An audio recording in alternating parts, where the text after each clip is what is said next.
Is it time to engage the services of a fractional CFO, a chief financial officer? How are you supposed to know? What can they bring to the party that's different from a CPA or a bookkeeper that you're currently working with? Those are a few of the questions we'll explore with today's guest. Stay tuned. This is Business Confidential Now with Hannah Hasl-Kelchner, helping you see business issues hiding in plain view that matter to your bottom line. Welcome to Business Confidential Now, the podcast for smart executives, managers, and entrepreneurs looking to improve business performance and their bottom line. I'm your host, Hannah Hasl-Kelchner, and I've got another powerful guest for you today. He's John Hannum. John focuses on bringing the financial firepower commonly employed by large successful companies to smaller businesses that are growing and, in his opinion, need it the most. He's the founder and CEO of PPS Solutions PC, where he puts his 25-plus year background in corporate finance and as a CFO of companies with phenomenal growth trajectories to use in providing fractional CFO services and full-service accounting and financing to small businesses. Yes, folks, we got a live one, and I am delighted to have him join us today. Welcome to Business Confidential Now, John. Thank you so much for having me, Hannah. It's a pleasure to be here. Pleasure to have you. Let's talk about fractional CFOs. I know this is your topic. And what is it about a fractional CFO? What do they do? How is it different from an accountant and a bookkeeper? Help us out. We need to have a good baseline understanding of what it is and why it's different before we can figure out how we need it. Perfect question to start. It is different than your CPA, and it is.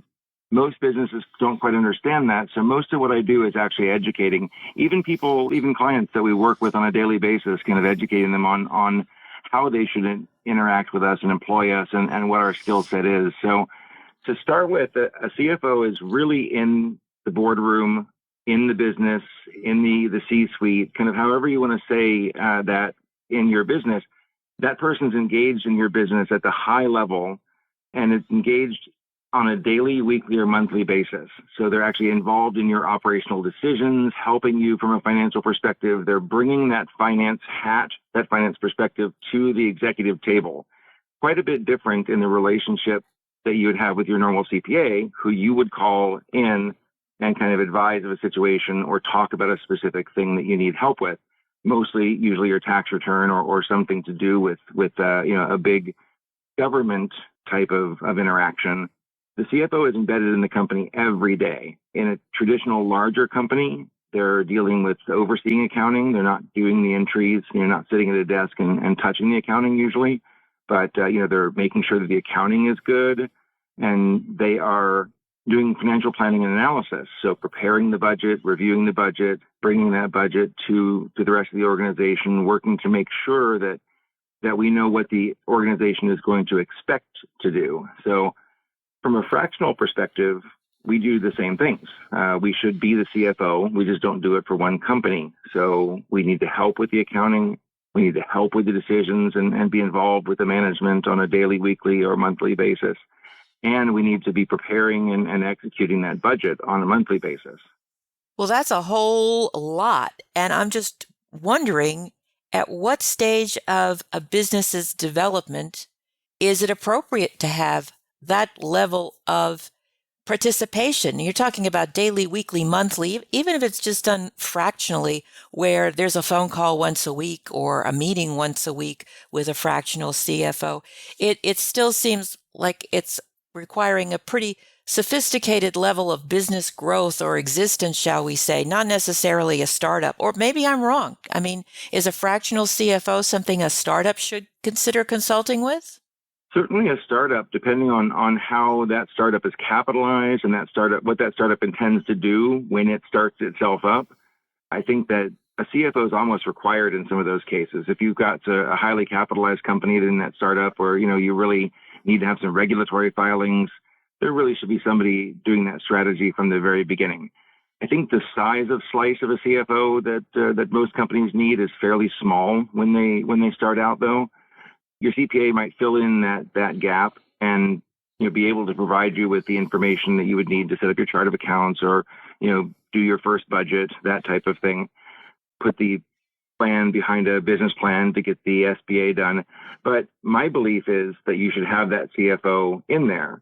Now, when I say daily, weekly, and monthly, in a large company, you're walking into the CFO's office in the plant or in the headquarters all the time. There's somebody in there all the time. We're always doing something. In a small company, you're actually operating the company and doing stuff out in the field all the time. So, the number of times you would need to contact your CFO are probably a lot less, maybe not daily, weekly, monthly, but definitely at least monthly, where you're involving them in good decisions. Why I say that is really just the engagement. So when you have a financial question, when you want to look at your numbers and your budget and think about strategy with numbers, that's when you should call your CFO. So smaller company needs a little slice of CFO. Maybe that looks like a monthly call and reviewing your goals and your strategy. Maybe that looks like biweekly calls. Maybe as we engage more, it's attending the Tuesday morning staff meeting or, being in the office one day a week. It could look like just about anything. But as your company grows, you should employ a little bit more CFO along the way. The best thing that we could do, our success in a fractional CFO role, literally would mean we work ourselves out of a job because you're able to hire a full-time CFO and give that person the compensation package that they deserve. Are there certain types of industries or types of businesses that might need a fractional CFO sooner than others? I mean, I'm thinking we might have entrepreneurs here who have a coffee shop or maybe a number of coffee shops throughout a community, as compared to someone who is developing an app or something in the tech field or maybe biomedical field. Any thoughts on that? In general, the coffee shop would be kind of a small business, right? Your CPA is probably well positioned to give you information that can help you. You may, want to engage a consultant / fractional CFO to help with some initial financing or some SBA paperwork, something to start the business, but probably don't need to have your fractional CFO if you have one on a weekly staff call, just to figure out what's going on in the coffee shop. Where I focus is in business growth.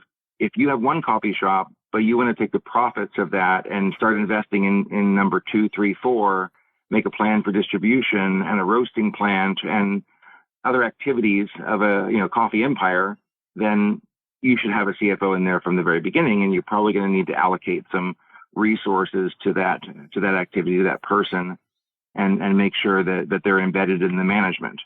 Certainly, if you're talking about something that isn't retail based or small business that could be very large quickly, like startups in the app space or SaaS, software as a service, anything technical like that, you may be actually raising capital as well. So you'll want to have a CFO on board that gives your company legitimacy, knows all those regulatory filings, especially with the crowdfunding and the Reg CF and all of the things that go with that. It would be terrible to kind of do that alone. Most CPAs, again, don't do that. There are some that do. So, a consultant or a fractional CFO would probably be the appropriate place to go there. It's really not the size of the business or the type of the business so much as it is what the business wants to do with itself that would drive the need for a fractional CFO. All right. Well, let's focus in on those factors a little bit. If it's not so much the size, but more like where they want to go. And I can certainly understand when you're talking about third-party funding, needing that expertise to help sort of put a seal of approval on forecasts and cash flow analysis and things like that is important as compared to somebody who's maybe bootstrapping it themselves where, okay, it doesn't work out. They're not having to be accountable to somebody else who says, hey, what are you doing with my money? That kind of thing. But let's talk about this idea of where a business wants to go, because I'm sure there's some listeners out there who are saying, yeah, I do have growth plans. Maybe they want to take their business model and franchise it, or maybe they just want to go from local to statewide, or maybe national, or maybe international. But they've got some big plans or big ideas that they'd like to be able to execute. Help us understand how a fractional CFO can help with that growth process. Sure. That's to start with, we can. That's the point of us. It's our role to build the finance behind whatever that dream is. There's a business plan, and you're going to need a business plan to get money from a bank, to do all kinds of things. I think it's a great exercise to go through to actually write a business plan, because it makes you do this exercise where you're going to think about what you want to do, describe it to somebody else, write it down on a piece of paper, and then explain it in a way that somebody else says, yeah, that's a great idea. Behind that business plan is actually a spreadsheet or a set of numbers that explain the finances of that. How much is it going to cost? What's going to go into it? What do we expect to come out of it? And that's really where the CFO adds some tremendous value. I mean, if you want to do something, whatever that something is, you have to know what it's going to cost. How many people do you need to do it? What's your assumption on what kind of revenue is going to come in? If you do A, what does B look like? All of that's fairly complicated from a finance perspective.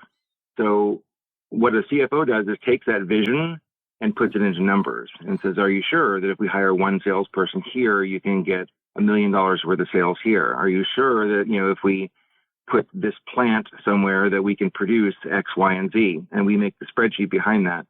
That spreadsheet becomes the basis for the business. We sell, the idea of it based on the spreadsheet. We make it into a budget and mark our performance against that. If we expected to do X in sales and X in expenses for some income, did we do that? If we did, how did we do it? Did we do it well? Let's do more of that. If we didn't do it, if we didn't make the mark, we have to understand why we didn't make the mark and reforecast so that we know what the business is going to do tomorrow based on this updated idea of what we did today. So the role of the CFO throughout that process is really key. And how, you could employ a full-timer. It's very easy to go into the weeds in an effort like that. But a CFO should be able to do those types of strategic activities in fairly short amount of time and still be able to service a fractional client, with their expertise through that process at a fractional rate rather than, wasting all of their time doing the grunt work in it. That makes sense. Yeah, it makes perfect sense. You're hiring the expertise and the experience, especially the experience. So would it be fair to say that a fractional CFO can boost the efficiency and profits of a company? It is our mission. Part of what PPS Solutions specifically, our mission states, is that we help entrepreneurs achieve their vision of success. So I don't know many entrepreneurs whose vision of success doesn't involve more profit.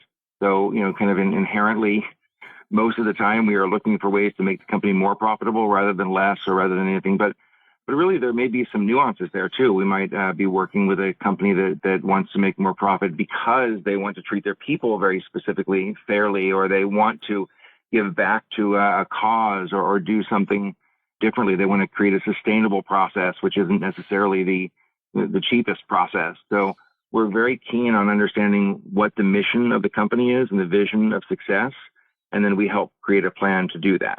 Most of the time, you have to do that by being efficient and more profitable. So our mission very much is tied to profitability, and we don't necessarily have a magic spigot for profit. What we do is actually work with the company to understand the levers of profitability. And I know you've had some people on your show previously that have talked about those levers, which was very insightful.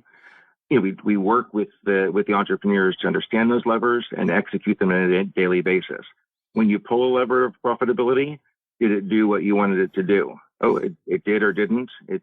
Do more of the good thing, do less of the bad thing, and continually hone your business over time. So you're like the financial coach here and having the numbers to back it up. The CFO is a financial coach, and not a rah-rah coach, not somebody that you can do it, but somebody that really says, how did the play go?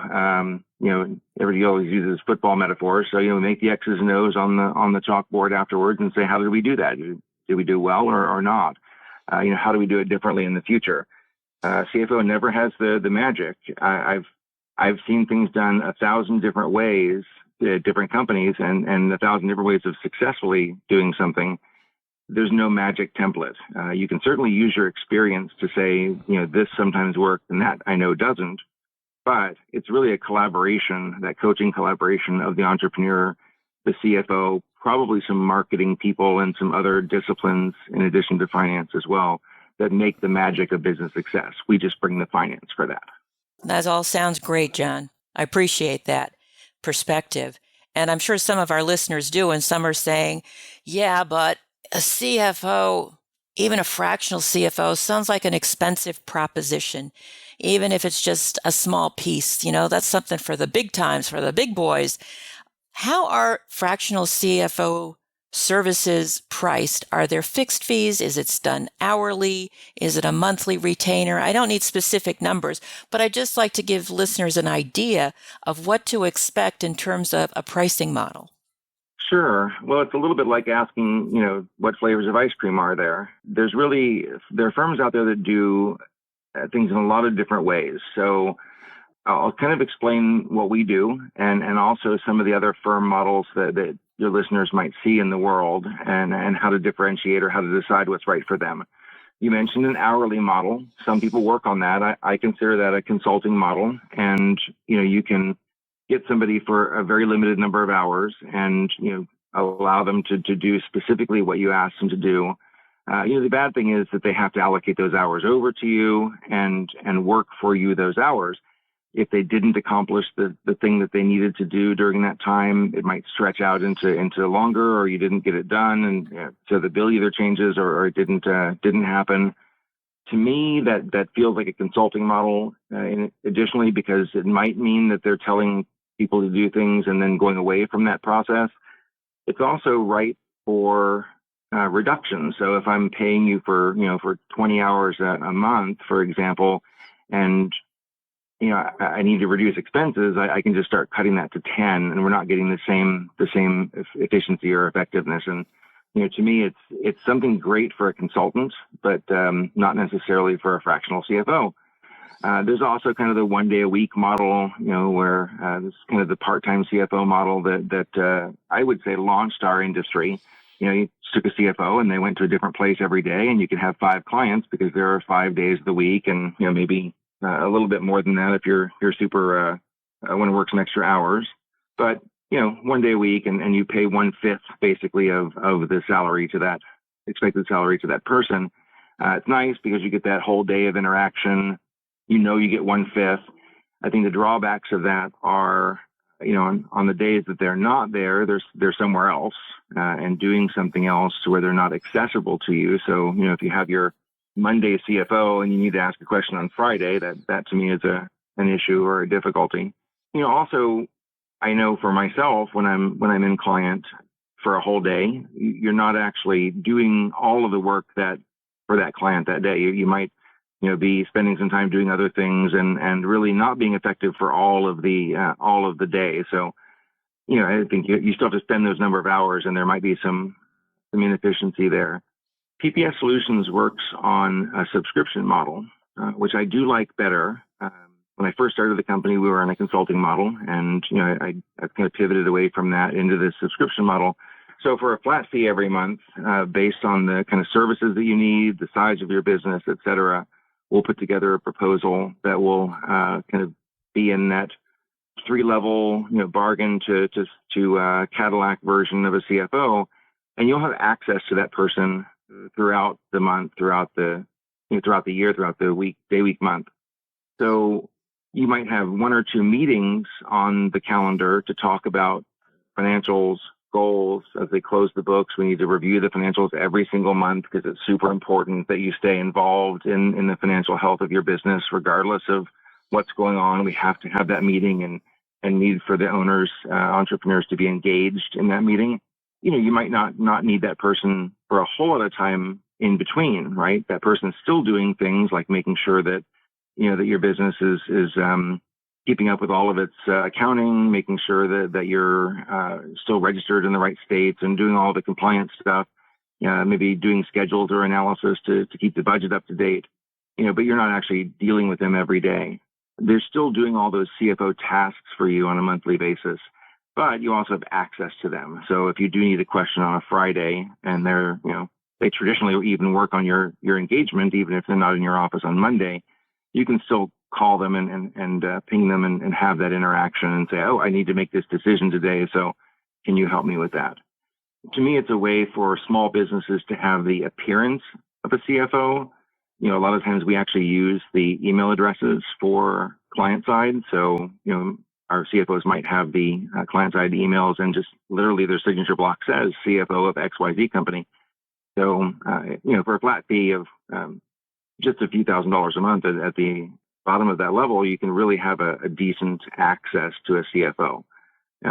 Start getting too needy with it, we might have an issue, and you're taking up time from the other few companies that CFO is servicing. But I really like the subscription model, so that's where I tend to devote most of my energy.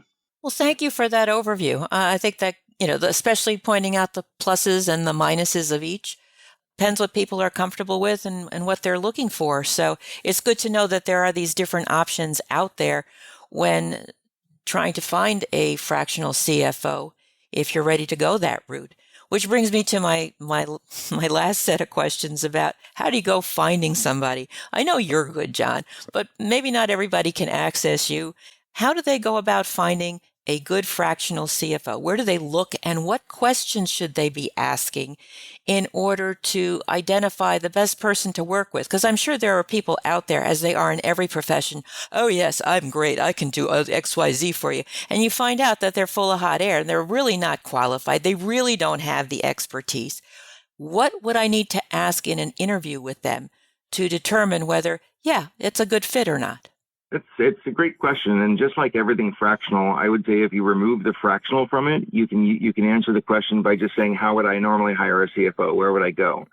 Right? You can start searching for fractional CFO, and there are a bunch of firms out there. By all accounts, national census right now is about 11,000 firms. Most of them CPAs that have added the fractional CFO service on, but there's a lot of people in the space, not nearly enough to service all the businesses that need them. It's still a fledgling industry. But, you can actually Google now. Nobody does it, but you can Google fractional CFO and actually get somebody, from that search. I would say the number one thing to look for, and this is going to be counterintuitive because you're going to want to think of industry and knowledge and experience. Those things are important. But the number one thing is cultural fit and personality. So you have to like your CFO. If you don't like talking to your CFO, you're not going to talk to the CFO. And if you don't talk to the CFO, you're not going to be successful. So, point blank, you have got to like the person. You have to really engage with the person that's going to be in your business. So they really are in your business. I would say industry experience right below that. So, if you're in the construction industry, I probably wouldn't try and find somebody, in healthcare, aerospace, something else. Look for somebody that has the industry experience.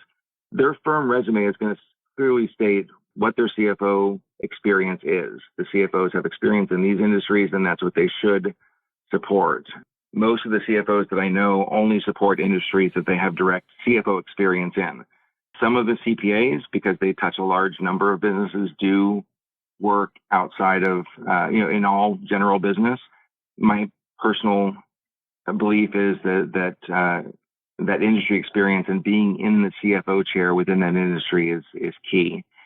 And then the hardest part of hiring the CFO is to determine if they're technically competent. I would say a couple of things about that. One, if they have CFO experience of more than a few years, they're probably technically competent because they've lasted in that environment, and it is a high pressure environment. Number two, there are ways that you can test that. So there are some skill set tests, available online. You can talk with a recruiter. If you work with a recruiter, you can talk to that recruiter about thinking about what type of test to use and that, and just basically get some type of certification from them that they understand your industry. There are a lot of buzzword people out there. When I interview, I've developed the ability to kind of dig beyond the buzzwords, but everybody uses 25 buzzwords and can kind of get through that. And that's a danger when you're an entrepreneur and don't know what those buzzwords are. It sounds great, but in the end, they're not going to be useful. So I would say employing a skill set test as necessary, available online, would be useful in that regard. Very good. I understand what you're saying about the entrepreneur, and that's exactly why I wanted to have your view on that, because you get bombarded by so many emails about, oh, we can do your software, we can do this, we can do that. And it's like, yeah, great. Well, how do I know if you're any good? And then sometimes you do try some people out and you're so disappointed. And it's like, yeah, you overpromised, underdelivered, and it just wastes my time. So I appreciate these insights that you've provided. You've certainly helped our ability to make more informed decisions about hiring a fractional CFO, and I thank you for that. I probably missed one, if you don't mind. Sure. It's kind of the most important, hiring and just kind of, evaluating somebody that you don't know. Personal recommendation is key, right? Who are the other successful people in your business and who do they interact with? Most of my business, probably 92% of the business, just off the top of my head, that we've achieved in the last 4 years has come through recommendation. Nobody is Googling and calling fractional CFO. I've started to do some podcast business now since I've been out educating people on our existence. So that's great. But 92% of the people roughly have come through some type of referral that says, here's what you need, and here's a person I recommend to do it. So, ask people that you know in your network. Hey, I need some finance help. I need a CFO. Who do you know? And they may surprise you and know somebody. And I'll always take a personal recommendation from somebody I trust versus somebody off the internet. Very good. That is an excellent point, and I'm glad you brought that up. I appreciate your time and the insights you've provided about how a fractional CFO can boost a company's financial efficiency and profits and help them get to where they want to go. If you're listening and you'd like to know more about John Hannum and his firm, PPS Solutions, PC, that information, as well as a transcript of this interview, can be found in the show notes at businessconfidentialradio.com. Thank you so much for listening. Be sure to tell your friends about the show and leave a positive review. We'll be back next week with another information-packed episode of Business Confidential Now. So until then, have a great day and an even better, more profitable tomorrow.